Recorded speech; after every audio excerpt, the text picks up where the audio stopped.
Assalamualaikum warahmatullahi wabarakatuh. Kaifa haluk anak-anak Umi? Semoga dalam keadaan sehat ya. Mumpung masih dalam suasana lebaran, Umi mohon maaf lahir dan batin jika selama kita belajar ada salah kata, salah cakap yang menyinggung hati anak Umi. Baik anak Umi, kita akan lanjut pelajaran kita minggu ini. Sebulan yang lalu Umi sudah menjelaskan sekilas mengenai bencana alam karena kegiatan manusia. Seperti dalil Quran Al-Isra ayat 16 dan Ar-Rum ayat 41. Itu pelajaran sebulan yang lalu. Baik anak Umi, ya. Kita lihat beberapa bencana alam yang disebabkan manusia. Ada banjir, tanah longsor, kebakaran hutan, lumpur lapindo. Kita akan bahas satu persatu bencana alam yang disebabkan oleh manusia.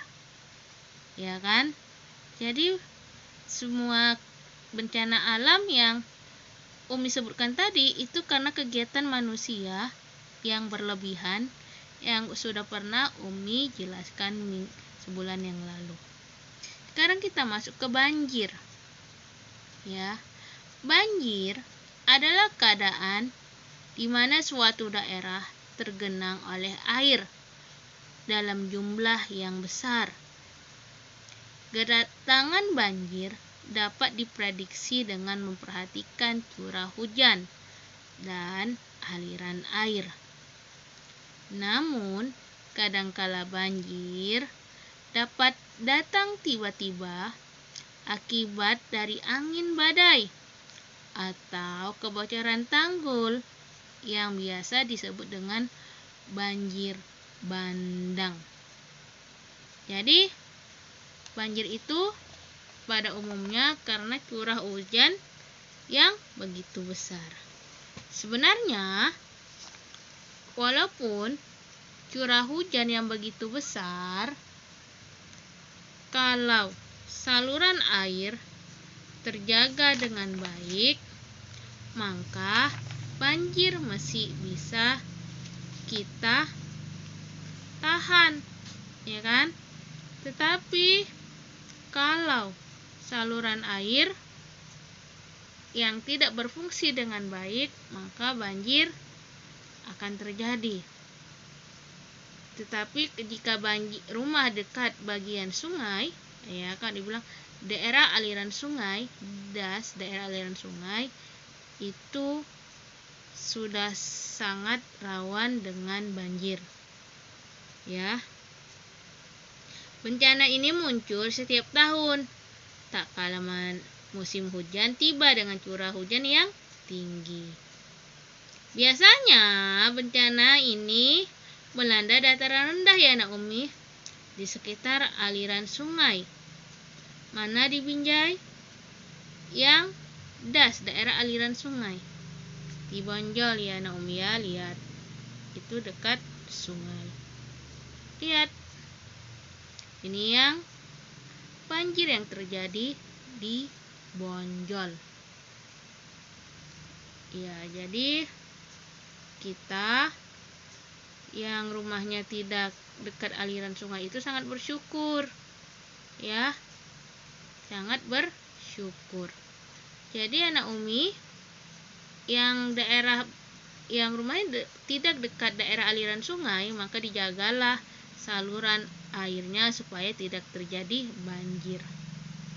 Bukan sedap anak Umi, dulu rumah Umi juga kebanjiran padahal di daerah dataran tinggi.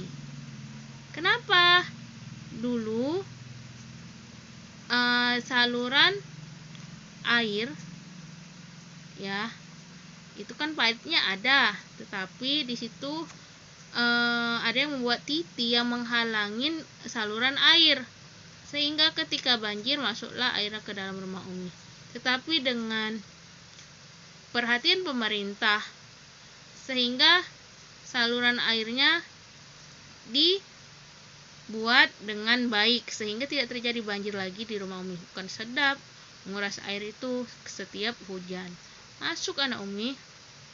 Ya, sekarang kita masuk ke tanah longsor. Apa itu tanah longsor?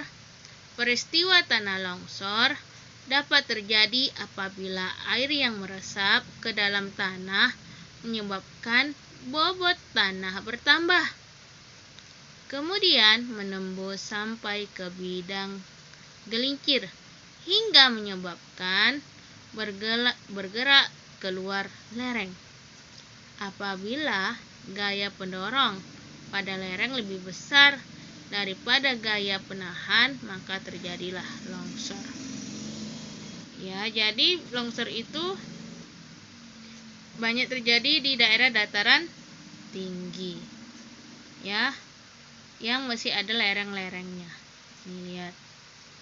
Ini sering terjadi di Brastagi, ya kan anak Umi, di Tanah Karo yang masih di Bukit Lawang itu masih ada lerengnya tuh, lereng-lerengnya, sehingga kalau penahannya tidak dapat menahan, maka dia akan terjadi longsor. Ya, itu dia anak Umi. Sekarang kita masuk ke kebakaran hutan. Kebakaran hutan dapat terjadi setiap tahun pada musim kemarau. Di Indonesia, munculnya bencana ini berkaitan erat dengan pembukaan lahan yang dilakukan dengan membakar. Bencana ini umumnya terjadi di Pulau Sumatera dan Kalimantan.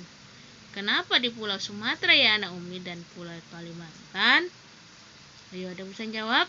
Jawabannya ya, karena di Pulau Sumatera dan Kalimantan mempunyai hutan yang besar, ya, yang lebar, ya, terutama di daerah Pekanbaru tuh. Kalau di Pekanbaru tuh rata-rata banyak hutan, ya. Jadi pada musim kemarau itu terjadi gesekan kayu-kayu kering, ya, daun-daun kering saling bergesekan yang membuat terjadi kebakaran hutan. Terus ada lagi ini penyebabnya, yang keserakahan manusia ingin membuka lahan pertanian dengan cara membakar hutan. Tidak memikirkan, ya kan? Jadi kita yang juga yang kena menghisap asap kebakaran hutan. Ya, tuh. Ya kan? Luar biasa. Sekarang kita masuk ke lumpur lapindo. Banjir lumpur panas Sidoarjo itu tuh juga dikenal dengan sebutan lumpur lapindo atau lumpur Sidoarjo. Adalah peristiwa menyemburnya lumpur panas di lokasi pengeboran. Ingat tuh. Manusia juga kan yang buat lapindo berantas di dusun Bolongnongo, desa Sidoarjo, ya kan? Jawa Timur. Pada tanggal 29 Mei 2006.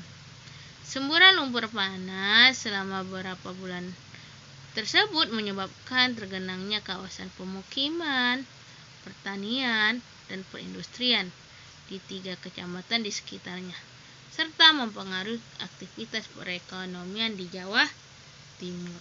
Jadi anak Umi, akibat pengeboran itu merugikan masyarakat. Lihat tuh, tergenang banjir, ya kan? Banjir lumpur. Ya, jadi banyak membuat kerugian masyarakat. Bayangkan banyak beberapa ini ya kecamatan yang tergenang banjir tersebut kena dampaknya. Tuh, kayak pernah lihat tukang bangunan mengacu semen, nah seperti itulah dia.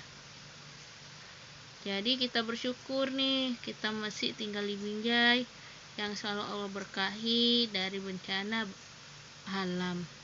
Baik anak Umi, sekian dari Umi pembahasan kita hari ini, dan Umi sudahi dengan Assalamualaikum warahmatullahi wabarakatuh. See you, goodbye.